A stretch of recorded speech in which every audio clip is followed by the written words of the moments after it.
नमस्कार साथियों, स्वागत है आप सभी का आपके अपने यूट्यूब चैनल पर जिसका नाम है जीएस बुस्टर। मैं हूं अनूप उपाध्याय। साथियों, गाजा में हालात लगातार बिगड़ते जा रहे हैं।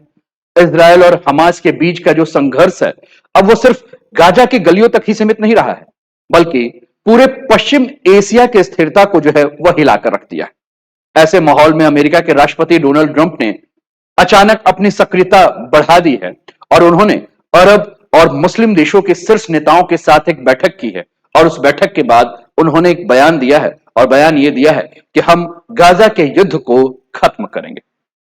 लेकिन साथियों, यह सिर्फ एक शांति संदेश नहीं है, इसके पीछे है अमेरिका की एक राजनीतिक रणनीति, मध्य पूर्व की जटिल कूटनीति और दुनिया के भू राजनीतिक शक्ति संतुलन को बदलने का एक प्रयास।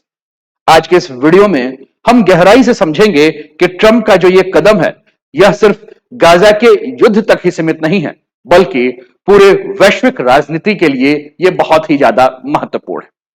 चैनल पर पहली बार है तो चैनल को सब्सक्राइब करके बेल आइकन दबा दीजिएगा, यहां आने वाले हर वीडियो का नोटिफिकेशन जिससे कि आपको मिल सके। इस वीडियो को अंत तक देखिएगा और अपने विचार को कमेंट के माध्यम से हम तक पहुंचाइएगा। साथियों, रोज रात को 9 बजे हम देश और विदेशों के ऐसे ही राजनीतिक मुद्दों के साथ आपके साथ जुड़ते हैं, ऐसे राजनीतिक मुद्दों को लेकर। तो चलिए स्टार्ट करते हैं आज के सेशन को। ट्रंप की मुस्लिम देशों के साथ महाबैठक, इजराइल के तेवरों से घबराहट, पाकिस्तान, अरब देशों ने चुना अपना मसीहा।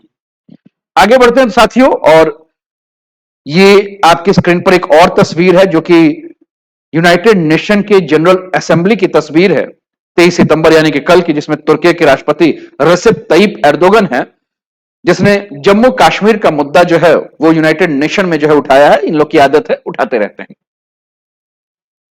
हम लोग जब ये टॉपिक डिस्कस कर रहे हैं और इजराइल जिस प्रकार से हमें दिख रहा है कि अभी हाल के कुछ दिन पहले हमने एक वीडियो में चर्चा की थी कि इजराइल ने 6 मुस्लिम देशों पे एक के बाद एक हमला किया है, तो हमें समझना होगा कि यह गाजावार है क्या और क्यों अमेरिका के राष्ट्रपति ट्रंप को यह कहना पड़ा है कि अब वह गाजावार समाप्त कराएंगे। साथियों, गाजा के युद्ध को समझने के लिए हमें इतिहास के पन्नों को पलटना होगा और इसकी ऐतिहासिक पृष्ठभूमि को बहुत ही गहराई से समझना होगा, जिससे कि आप समझेंगे कि यह एकमात्र संघर्ष नहीं है, बल्कि पिछले 75 वर्ष से चलने वाला राजनीतिक, धार्मिक और क्षेत्रीय विवाद का परिणाम है। आइए हम इसको चरणबद्ध तरीके से समझते हैं और चरणबद्ध तरीके से समझने के क्रम में हम 1948 यानी कि 1948 में चलते हैं। 1948 आपके स्क्रीन पर यह दिख रहा है कि व्हाट इज द नकबा, ये नकबा है क्या? तो 1948 की बात करें दोस्तों, तो इजराइल का निर्माण हुआ था और फिलिस्तीन का विस्थापन हुआ था। आपके स्क्रीन पर ये जो तस्वीर दिख रही है, ये 1917 की तस्वीर दिख रही है। और इस 1917 की तस्वीर में आप देख रहे होंगे कि जो छोटे छोटे आपको स्काई ब्लू कलर दिख रहे हैं, ये ज्यूइश कंट्रोल एरिया है। प्री ब्रिटिश मैंडेट फिलिस्तीन था। फिर उसके बाद आप देखिए कि ये आपको जो एरिया दिख रहा है 1948, जिसमें ये दिख रहा है कि ये इजराइल किस प्रकार से इसका विस्तार हुआ। 1967 में देखिए ये विस्तार और बढ़ते गया और 1995 तक आप देख रहे हैं कि इजराइल का विस्तार जो है वह इस क्षेत्र में किस तरह से बढ़ते गए। लेकिन यह घटना हुई कब?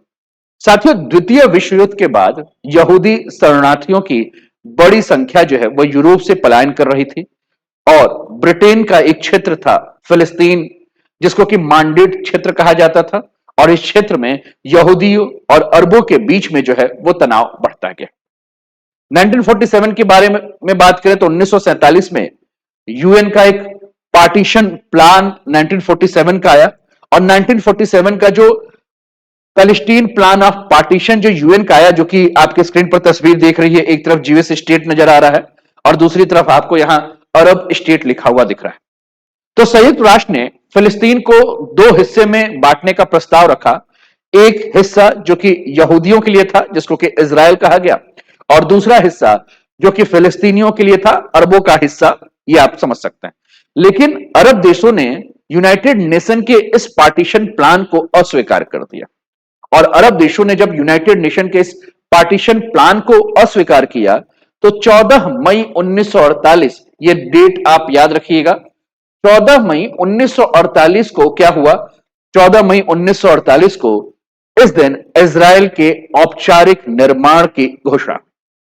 अरब देशों ने इसका विरोध किया और यहीं से शुरू हुआ पहला अरब इजराइल वॉर। यह युद्ध जब हुआ तो इससे 7 लाख से अधिक फिलिस्तीनी जो हैं वह विस्थापित हुए, और इस 7 लाख फिलिस्तीनी के जो विस्थापन की जो घटना थी, इसी को कहा जाता है नकबा। गाजा पट्टी मिस्र के नियंत्रण में आ गया, जबकि वेस्ट बैंक जो है वो जॉर्डन के पास जो है वो रहा। आगे बढ़ते हैं साथियों, आगे बढ़ते हुए और भी समझते हैं। ये 6 डे वॉर की घटना के बारे में भी हमें बात करना है, और 6 डे वॉर की घटना जो है वह 1967 में यह घटना हुई, और इस घटना के साथ ही साथ गाजा पर इजरायली कब्जा हमें देखने को मिला। इजराइल और उसके पड़ोसी देश जो अरब देश थे, जिसमें कि मिस्र, जॉर्डन और सीरिया, इन तीनों के बीच का जो तनाव था ये चरम पर पहुंच चुका था। जून 1967 में इजराइल ने अचानक हमला कर दिया, और 6 दिनों में इजराइल ने मिस्र पर, जॉर्डन पर और सीरिया पर जो है अपना जीत स्थापित किया, यानी कि इनको पराजित कर दिया। अब इसका परिणाम यह हुआ कि इजराइल ने गाजा पट्टी, वेस्ट बैंक, पूर्वी यरूशलेम और सिनाई प्रायद्वीप के साथ साथ गोलन हाइट्स के ऊपर जो है वो कब्जा कर लिया, और अब गाजा पूरी तरह से इजराइल के सैन्य कब्जे में आ गया।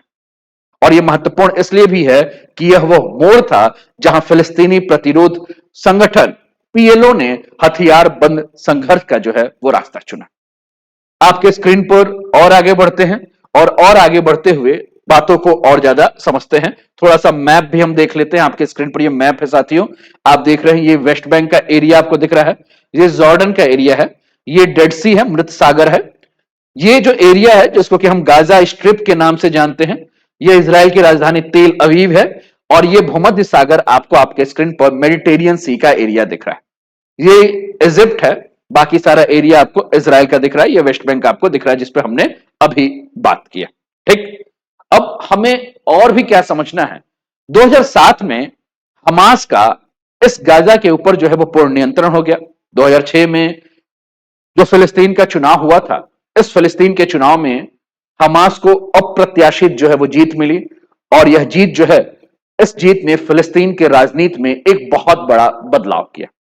और हमास और फतह जो कि पीएलओ का एक मुख्य गुट था, इसके बीच में संघर्ष की शुरुआत हुई, और जून 2007 में हमास ने पूरी तरह से गाजा के ऊपर जो है, ये गाजा का जो एरिया दिख रहा है, हमास ने इस पर पूरी तरह से नियंत्रण कर लिया। जबकि जो फतह था, वह फतह जो है वह वेस्ट बैंक का जो ये एरिया दिख रहा है, इस एरिया तक सीमित हो। अब 2007 में जब इस प्रकार की घटना हुई तो इजराइल पास में ही था, तो इसने भी कुछ प्रतिक्रिया दी होगी। तो इजराइल ने क्या किया कि गाजा के चारों तरफ जो एरिया था इसका, जहां से इजराइल की एंट्री, वहां नाकेबंदी शुरू कर दी। गाजा के लोगों की आवाजाही, व्यापार और संसाधनों के ऊपर इजराइल ने जो है वो कड़े प्रतिबंध लगा दिए, और इसका यह नतीजा हुआ कि गाजा जो है एक ओपन एयर प्रिजन में, यानी कि खुले जेल में जो है वो बदल गया। ये तो घटना आपको समझ में आई होगी। अब थोड़ा सा और आगे चलते हैं। आप अपने स्क्रीन पर ये देखिए, आपको ये वेस्ट बैंक का एरिया, ये लेबनान का एरिया, ये सीरिया का एरिया, ये जॉर्डन का एरिया, और ये गजा आपको आपके स्क्रीन पर दिख रहा है, ये इजिप्ट दिख रहा है। ठीक है, और ये जो एरिया है, इस एरिया के बारे में अगर हम बात करें तो ये क्षेत्र है जहां की फिलिस्तीनी जो है वो रह रहे हैं। मैक्सिमम फिलिस्तीनी जो हैं वह जॉर्डन में जाके शरणार्थी के रूप में 2.31 मिलियन के आसपास जो है वह जॉर्डन में जाकर शरणार्थियों के रूप में जो है वह शरण लिए हुए हैं। उम्मीद करता हूं कि आपको सारी की सारी बातें जो है वो क्लियरली जो है वो समझ में आ रही होगी। ठीक, और आगे बढ़ते साथियों, और ये आपकी स्क्रीन पर ये तस्वीर है जब इजराइल और फिलिस्तीन के बीच की लड़ाई शुरू हुई तो लोग जो है वो पलायन करने लगे, और स्थिति जो है वो धीरे धीरे जो 2023 से स्थिति जो खराब हुई थी 2023-24, जब इजराइल और हमास का सबसे बड़ा जो संघर्ष हुआ, और इस संघर्ष के पीछे का कारण यह था कि 7 अक्टूबर 2023 को हमास का एक बहुत बड़ा हमला जो है वो इजराइल पर देखने को मिला।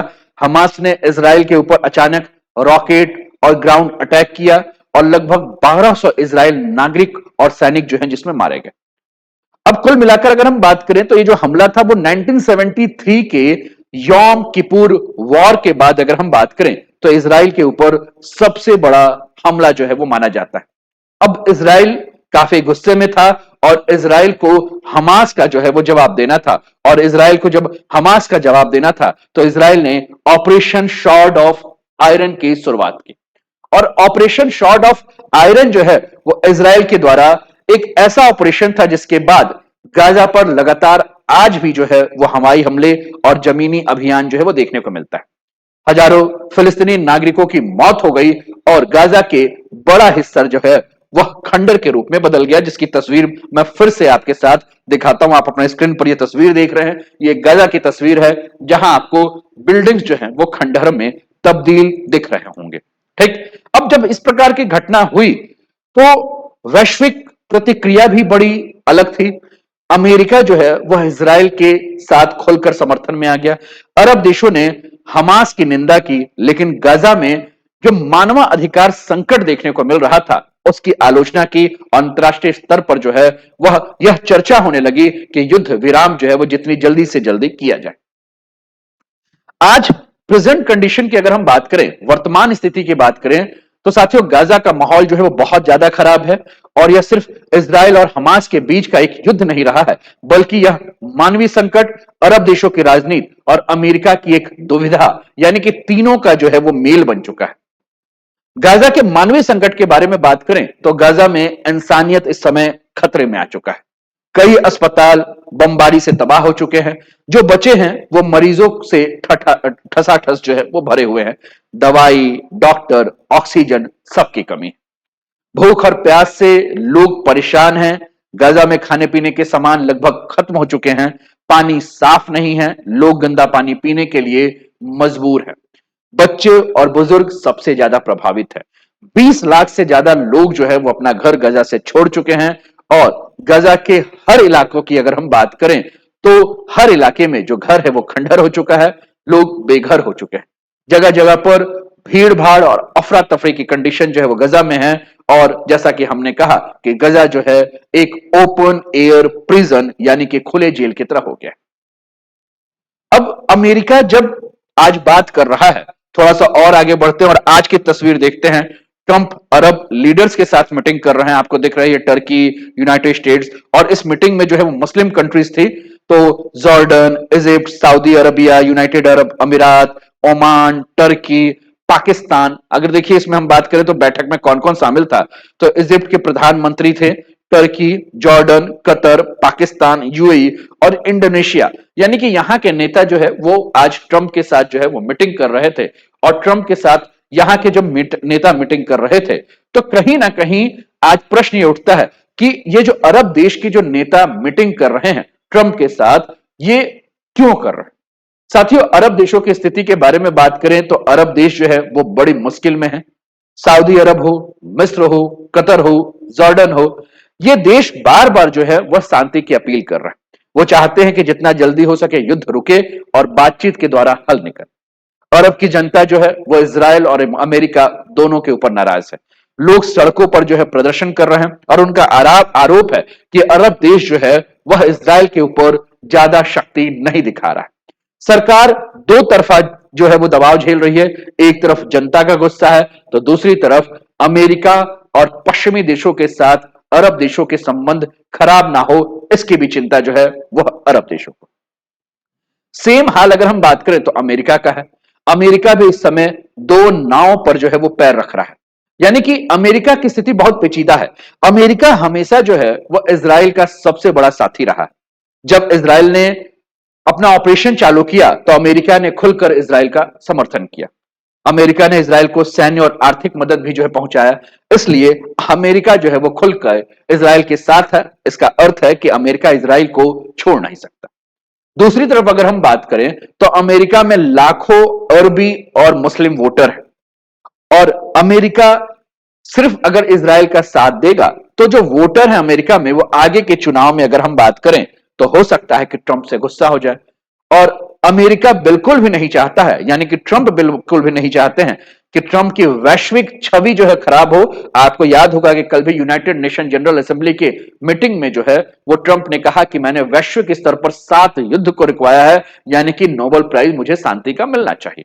यानी कि अमेरिका की स्थिति यह हो चुकी है कि अमेरिका दोनों पक्ष यानी कि मुस्लिम देशों को भी खुश करना चाहता है और इजराइल को भी खुश करना चाहता है, और ऐसा लगभग अगर हम बात करें तो थोड़ी सी नामुमकिन की कंडीशन है। इसीलिए ट्रंप ने जो आज बैठक की है, इस बैठक के माध्यम से अगर हम बात करें तो ट्रंप का पूरा प्रयास यह है कि गाजा के लिए जो है और इजराइल के बीच में ट्रंप जो है वो क्या करे, मुस्लिम नेताओं से मुलाकात करके गाजा युद्ध को खत्म करके और शांति लाने के लिए जो है वो काम करे।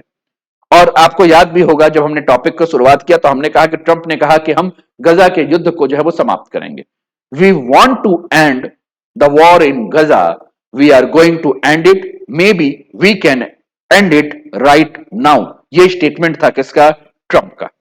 यानी कि युद्ध को जल्दी से जल्दी जो है वो ट्रंप रोकना चाहते हैं, जल्दी से जल्दी खत्म करना चाहते हैं। ट्रंप चाहते हैं कि इजराइल और हमास जो है वो दोनों जल्दी से मिलकर इस युद्ध को बंद कर दें। केवल युद्ध को ही ना बंद करें, इस बैठक में यह भी चर्चा हुई कि जो युद्ध बंदी हैं उनको सुरक्षित वापस किया जाए, और पहले भी ज्यादातर अगर हम बात करें तो बंदी रिहा हो चुके हैं, जो बचे हैं उनको भी वापस किया जाए, चाहे वो जिंदा हो चाहे मरे हों, जो भी उनका हिसाब है उसको दिया जाए। यानी कि लोगों की जान की सुरक्षा को प्राथमिकता दिया जाए और मानवता के लिए एक कदम उठाया जाए। ट्रंप का जो ये बयान है, पूरा ट्रंप की जो मीटिंग है, ये कहीं ना कहीं एक डिप्लोमेटिक यानी कि कूटनीतिक मीटिंग भी कह सकते हैं कि ट्रंप ने कहा है कि वो इजराइल के ऑफिशियल से जो है वह बातचीत करेंगे, साथ ही वो अरब और मुस्लिम देश के नेताओं के साथ भी जो है वह संवाद को बनाए रखेंगे।